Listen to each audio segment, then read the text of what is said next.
આનંદ થયો કે હવે કોઈ પણ દિવસ હવે અવસર ચૂકવો નહીં.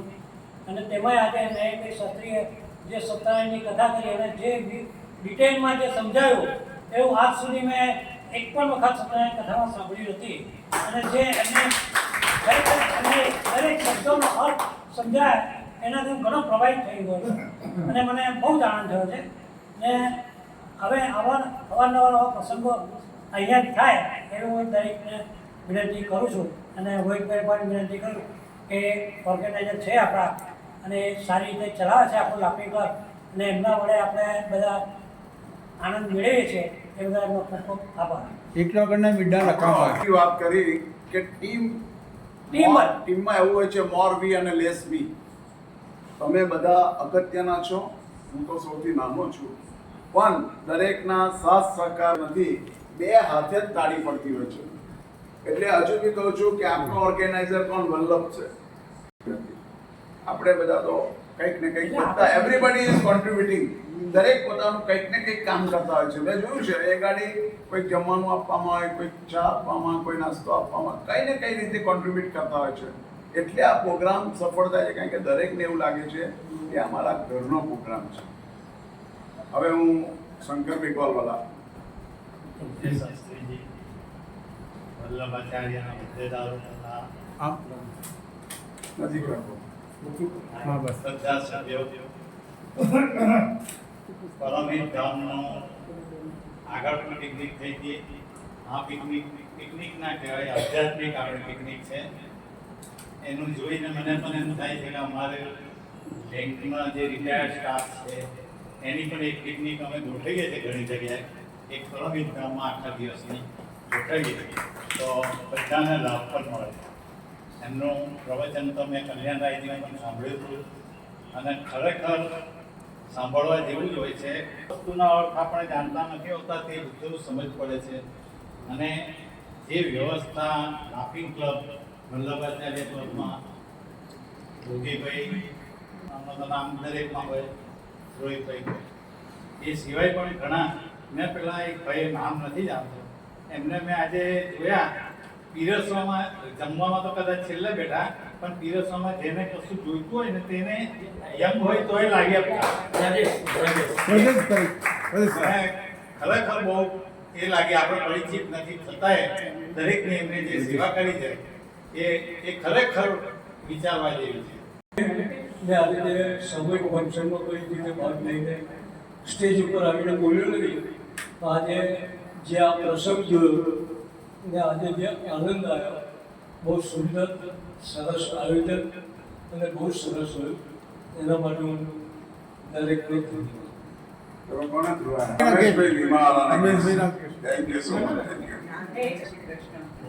આજે અમે પહેલી વાર આ સંસ્થામાં આ પ્રોગ્રામમાં આવે. પહેલા પણ એકવાર આવ્યા હતા, પણ કંઈક સાથે સંપર્ક નતો થયો હતો જેટલો અહીંયા થયો. અને અહીંયા આવીને એટલી સરસ લાગી બધાની સાથે મળી પડે કે મને પણ એમ થયું કે ના ક્લબમાં જો પણ સભ્ય થયું છે.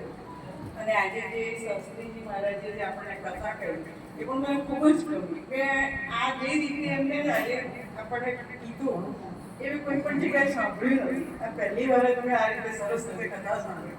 શ્રી કૃષ્ણ. આદરણીય શાસ્ત્રીજીને જય શ્રી કૃષ્ણ. રાગિણીબેન ને ત્યાં મારી બેબી નાખેલી છે.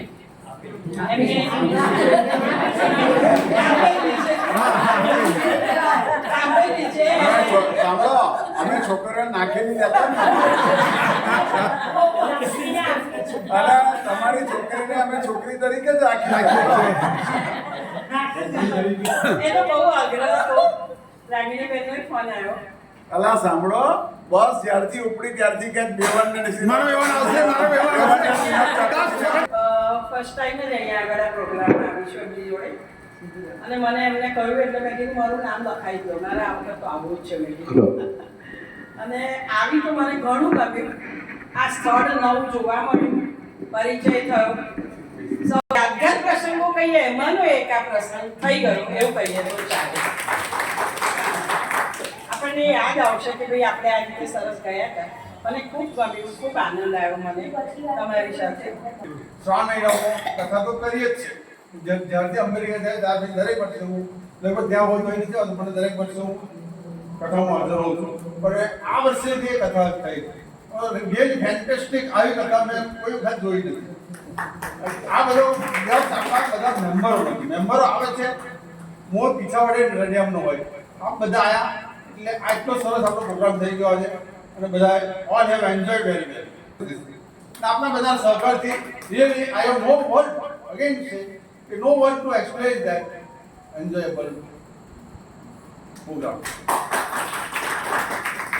હોય એનું એક ફાઇનાન્સ ડિપાર્ટમેન્ટ એનું હાર્ડ હોય છે, બિઝનેસ હોય તો એનું બી હાર્ડ ફાઇનાન્સ ડિપાર્ટમેન્ટ હોય છે. અને હંમેશા ભોગીભાઈ જે રીતે મેનેજમેન્ટ કરે છે એને ખરેખર સેલ્યુટ મારવી જોઈએ. એ ફક્ત મેનેજમેન્ટ નથી કરતા, પણ સાથે સાથે એમનું કોન્ટ્રીબ્યુશન બી એટલું જ હોય છે. નારાયણ તરીકે, વિનીતાજી લક્ષ્મણજી તરીકે, અને મારા સૌ મિત્રો, ભાઈઓ અને ઉપપ્રમુખશ્રી. હવે લાફિંગ ક્લબ માટે તો બધાએ બહુ બધું કહ્યું છે અને હું તો ફેન છું, એટલે વધારે કશું કહેવું નથી. લાફિંગ ક્લબ એટલે આપણે હવે નાના થઈ ગયા, ભાઈઓ બહેનો રોજ એકબીજાના દુઃખ, હાસ્ય, આનંદ બધું લેવે ચાલતું હોય. અને એમાં રોહિતભાઈ, ભોગીભાઈ, શિલેખાભાઈ પણ બીજા બધા મારી બહેન સિંહ ફાળવું છે.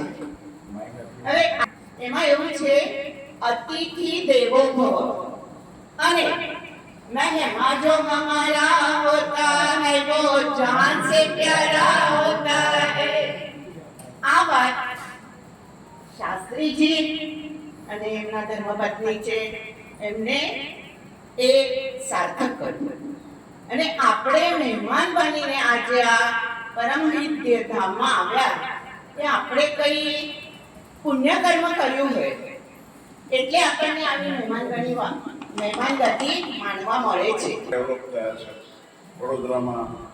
અમે લાસ્ટ ટાઈમ એ ગયા હતા સ્ટે હોમમાં, યુનિટી ડિગ્નિટીમાં ત્યાં સંગીતનો કાર્યક્રમ હતો અને ત્યાં લોકો 35-40 લાખના ફ્લેટ લઈ અને ત્યાં રહેતા હોય છે અને દે આર પ્રોવાઇડિંગ એવરીથિંગ. એ બધાની બે કરવાનું હોય છે કે ભાઈ જમવાનું હોય, ડૉક્ટર હોય, પણ બધી ફેસિલિટીઝ હોય છે. ક્લબના સૌ ભાઈઓ બહેનો બધા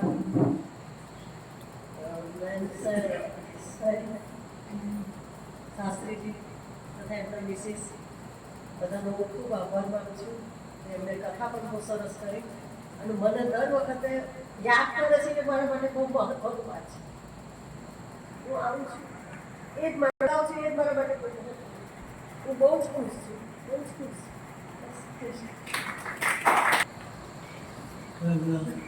બની જાઓ,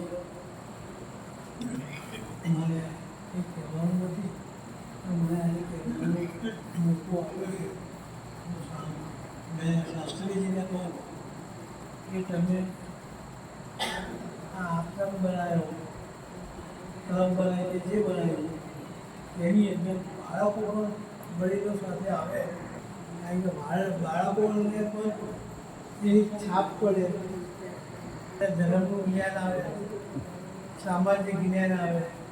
એટલા માટે બાળકોને પણ ટેરવા માટે એ રમતોના સાધનો જગ્યા ઓછી હોય તો ઓછા પ્રમાણમાં, અને જો આવું કંઈ કરવામાં આવે તો સોનામાં સુગંધ ભરાય અને એનાથી બાળકોનું ભવિષ્ય મારી દૃષ્ટિમાં સુધરે.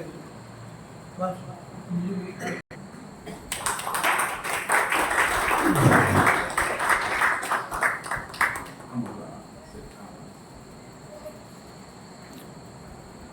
વિનીતા આવો, એવું ના હોય યાર. ઘરના માણસને એવું ના કહેવાનું. તમારું છે.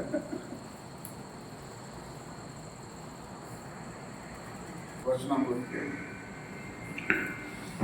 सच्चिदानन्दरूपाय विश्वोत्पत्त्यादिहेतवे तापत्रय विनाशाय। અને આપ ઉપસ્થિત સૌ વલ્લભાચાર્ય લાફિંગ ક્લબના આત્મીય સ્વજનોને ફરી એકવાર ખૂબ પ્રેમથી જય શ્રી કૃષ્ણ। અવાજ ના આવ્યો, આ લાડુ હજુ મને લાગે છે કે બધા પચી ગયા, ભૂખ લાગે તો ફરી એકવાર જય શ્રી કૃષ્ણ। કેટલો ફરક થઈ ગયો, ફરી એકવાર જય શ્રી કૃષ્ણ। બસ જીવનમાં આવો ફરક પડે ને એના માટે આવી સંસ્થાઓ કામ કરતી હોય છે।